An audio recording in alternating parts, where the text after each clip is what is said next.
जय हिंद मेरे प्यारे साथी। इस वीडियो में बात करने वाले हैं एलआईसी में AAO की वैकेंसी के बारे में। तो आप सभी को बता दें कि एलआईसी यानी भारतीय जीवन बीमा निगम में न्यू वैकेंसी निकाली गई है, जिसमें असिस्टेंट एडमिनिस्ट्रेटिव ऑफिसर की वैकेंसी निकाली गई है। काफ़ी अच्छी खासी सैलरी रहने वाली और अच्छी वैकेंसी आपकी यहाँ पर रखी गई है।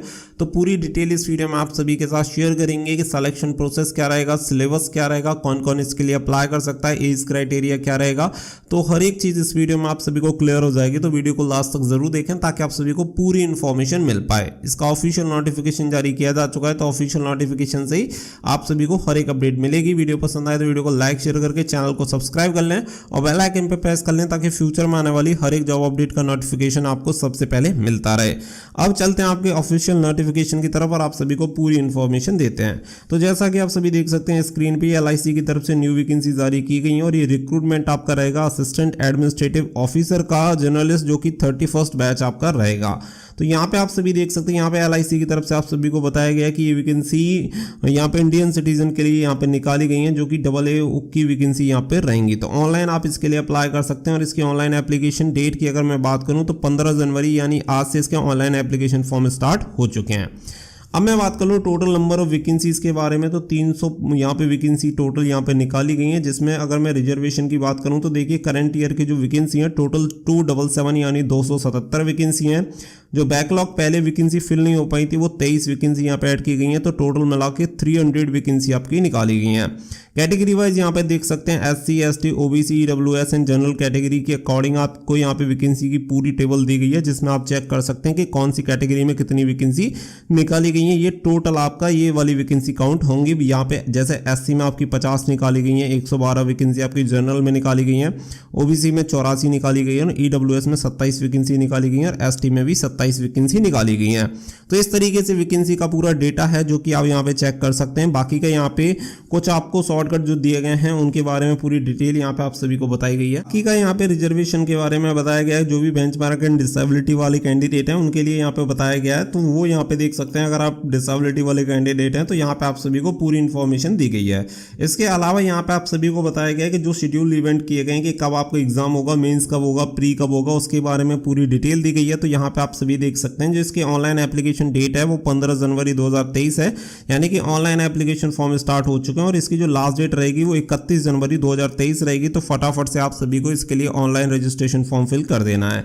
वहीं पे अगर मैं बात करूं जो आपका प्री एग्जाम होगा उसके ऑनलाइन यहाँ पे एग्जामिनेशन देख सकते हैं, तो 7 से 10 दिन पहले आप सभी को जो एडमिट कार्ड होंगे वो रिलीज कर दिए जाएंगे, क्योंकि आपका जो प्री एग्जाम होगा वो 17 फरवरी से लेकर 20 फरवरी तक आपका कंडक्ट होगा, यानी इसके बीच में चलेगा, ऑनलाइन आपका एग्जामिनेशन करवाया जाएगा। इसके अलावा जो मेंस एग्जाम होगा, मेंस एग्जाम आपका 18 मार्च 2023 को कंडक्ट होगा। तो इसके बारे में ये पूरी इन्फॉर्मेशन आप सभी को दे दी गई है। तो पूरा शेड्यूल पहले से ही कंफर्म कर दिया गया है, तो ये आप सभी के लिए अच्छी बात रखी गई है।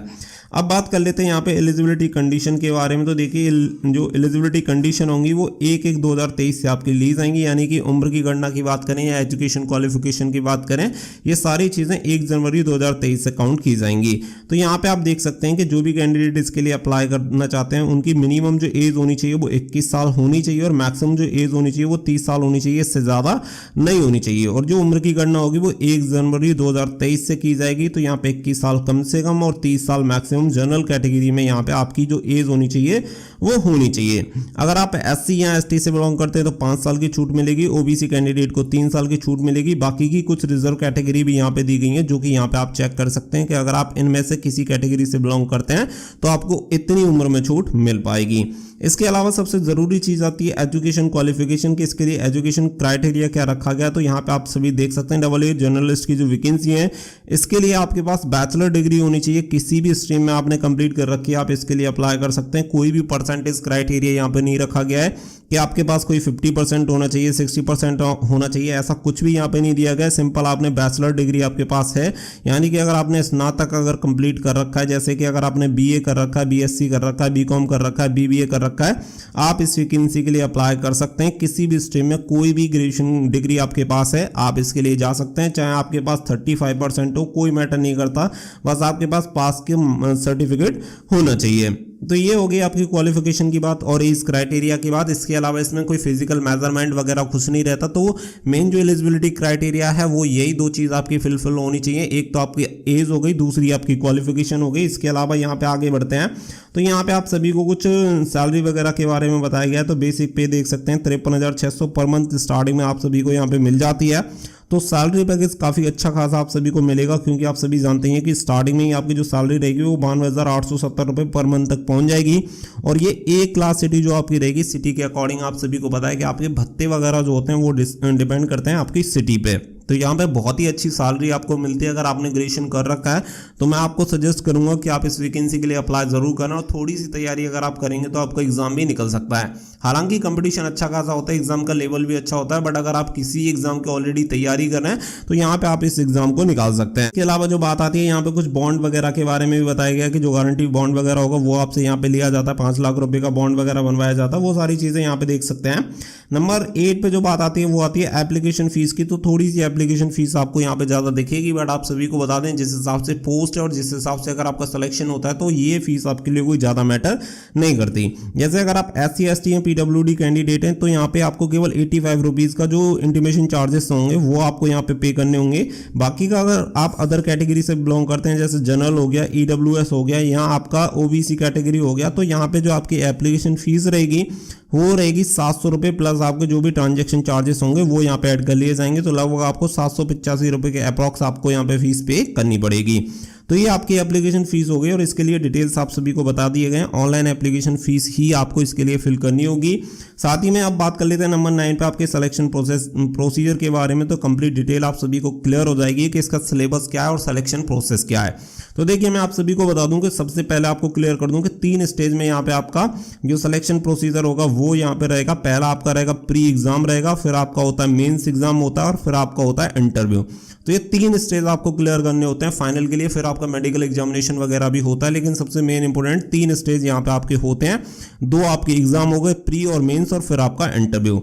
अब चल लेते हैं आपके प्री एग्जाम के सिलेबस की तरफ, जो कि फेज 1 में कंप्लीट होता है। तो आप देख सकते हैं कि आपका जो प्री एग्जाम रहेगा वो ऑब्जेक्टिव आपका टेस्ट रहेगा। तो टेस्ट यहाँ पे आप सभी देख सकते हैं 3 सेक्शन में आपका डिवाइड रहेगा। पहला जो सेक्शन रहेगा वो रहेगा रीजनिंग एबिलिटी, जिसमें 35 क्वेश्चन 35 मार्क्स आपको दिए जाएंगे। तो यहाँ पे आप सभी देख सकते हैं कि यहाँ पे आपको मीडियम एग्जामिनेशन बताया गया ओके, इंग्लिश और हिंदी दोनों में मिलेगा, और मिनिमम क्वालिफाइंग मार्क्स भी आपको बताए गए कि जैसे SC ST PWD से बिलोंग करते हैं तो सेक्शन वाइज यहाँ पे आपको क्वालिफाइंग मार्क्स लेके आने पड़ेंगे। तो 16 मार्क्स लेके आने पड़ेंगे। अगर आप जनरल EWS OBC से बिलोंग करते हैं तो 18 मार्क्स यहाँ पे आपको लेके आने पड़ेंगे। हर एक सेक्शन के लिए सेपरेट आपको टाइम मिलेगा। तो 20 मिनट यहाँ पे आपको अलॉट रहेंगे, जिसमें आप रीजनिंग एबिलिटी आपको कंप्लीट करना है। इसके अलावा आपका आता है मैथमेटिक्स यानी क्वांटिटेटिव। तो यहाँ पे 35 क्वेश्चन 35 मार्क्स, सेम यहाँ पे क्राइटेरिया रखा गया है। क्वालिफाइंग मार्क्स का 20 मिनट यहाँ पे अलॉट की जाएंगी। नंबर 3 पे जो आता है वो आता है इंग्लिश लैंग्वेज और कॉम्प्रिहेंशन, जिसके लिए 30 क्वेश्चन 30 मार्क्स यहाँ पे दिए जाएंगे। जिसके लिए SC ST PWD से बिलोंग करने वाले कैंडिडेट को 9 मार्क्स लेके आने होंगे। बाकी जनरल EWS OBC कैंडिडेट को 10 मार्क्स यहाँ पे लेके आने पड़ेंगे। 20 मिनट्स का टाइम अलॉट होगा, यानी कि टोटल आपका जो पेपर का टाइम रहेगा वो रहेगा 1 घंटा, जिसमें हर एक सेक्शन के लिए 20-20 मिनट आपको दिए जाएंगे। तो हर एक के लिए फिक्स है। अगर आप 10 मिनट में भी कर लेते हैं तो 10 मिनट आपको वेट करना होगा, उसके बाद ही आपका दूसरा सेक्शन ओपन होगा। तो इस तरीके से आपका टाइम फिक्स यहाँ पे रखा गया है। तो टोटल टाइम देख सकते हैं, टोटल नंबर ऑफ क्वेश्चन यहाँ पे 100 रहेंगे, जिसके लिए आप टोटल यहाँ पे देख सकते हैं यहाँ पे 30 मार्क्स आपको दिए जाएंगे। सॉरी, टोटल आपके जो मार्क्स रहेंगे टोटल 100 मार्क्स आपको यहाँ दिए जाएंगे, और ये आपका केवल क्वालिफाइंग मार्क्स रहेगा।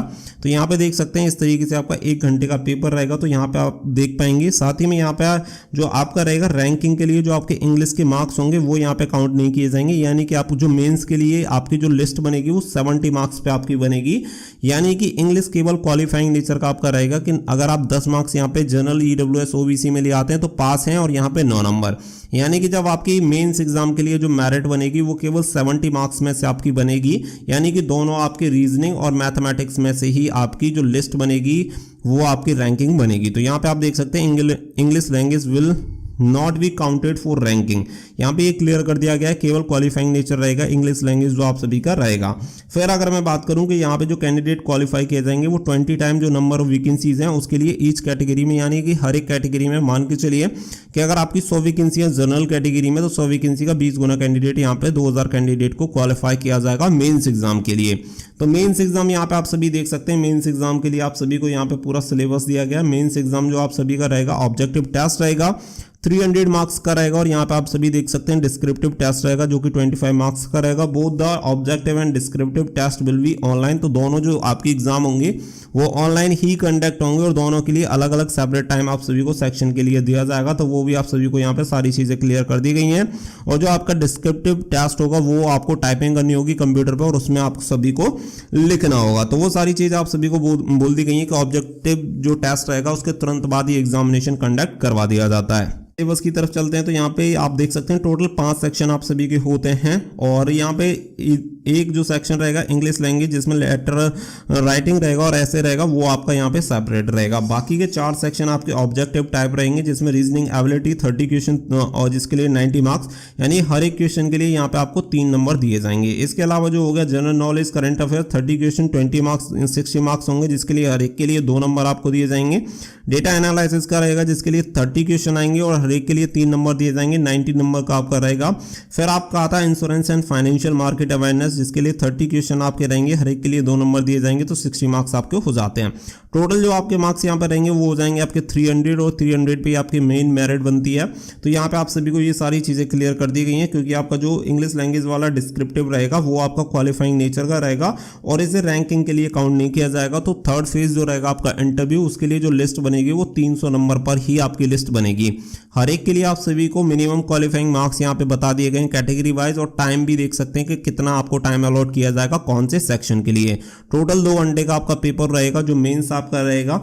और नंबर 5 जो आपका लेटर राइटिंग एंड ऐसे रहेगा जो कि आपका देख सकते हैं 2 रहेंगे, एक लेटर रहेगा एक ऐसे रहेगा जो कि 25 मार्क्स का रहेगा, जो कि इंग्लिश में आपको क्वालिफाइंग मार्क्स यहाँ पे बता दिए गए हैं, जिसके लिए 30 मिनट्स का टाइम अलॉट आपको किया जाएगा।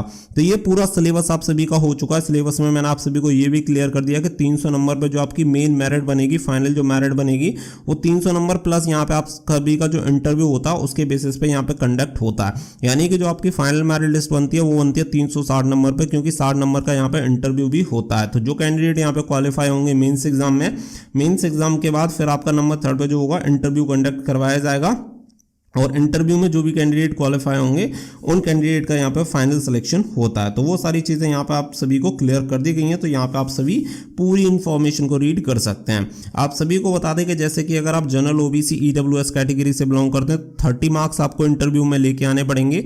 बाकी का अगर आप रिजर्व कैटेगरी से बिलोंग करते हैं जैसे SC ST PWD कैंडिडेट हो गए तो 27 मार्क्स लेके आने पड़ेंगे 60 नंबर में से। तो इसके अकॉर्डिंग आपका जो टोटल होता है वो सारी चीज़ें होती हैं। तो आप सभी यहाँ पे देख सकते हैं कि टोटल आपका जो मेंस एग्जाम रहता है जिसके लिए 300 मार्क्स दिए जाएंगे और जो इंटरव्यू के मार्क्स रहेंगे उन्हें जोड़ के टोटल यहाँ पे आपका जो फाइनल स्कोर बनता है उसी के बेसिस पे आपकी जो मेरिट लिस्ट होती है वो तैयार होती है। तो पूरी चीज़ें आप सभी को यहाँ पे क्लियर कर दी गई हैं। आई होप इसके अलावा कोई भी आपका यहाँ पे डाउट एंड क्वेरी नहीं रही होगी। फिर भी अगर किसी भी तरीके का कोई डाउट एंड क्वेरी है तो आप मुझे कमेंट सेक्शन में पूछ सकते हैं। मैंने सारी चीज़ों को आप सभी को क्लियर कर दिया है। पूरा सिलेक्शन प्रोसेस की बात करूँ या मैं आपके सिलेबस की बात करूँ, हर एक चीज़ को हमने यहाँ पे डिस्कस किया ताकि आप सभी को कोई प्रॉब्लम ना हो। इंटरव्यू का भी मैंने आप सभी को क्लियर कर दिया। फेज 3 इंटरव्यू यहाँ पे आप सभी देख सकते हैं। तो ये फेज 3 का इंटरव्यू है जिसमें SC ST PWD कैंडिडेट को 27 मार्क्स लेके आने पड़ते हैं।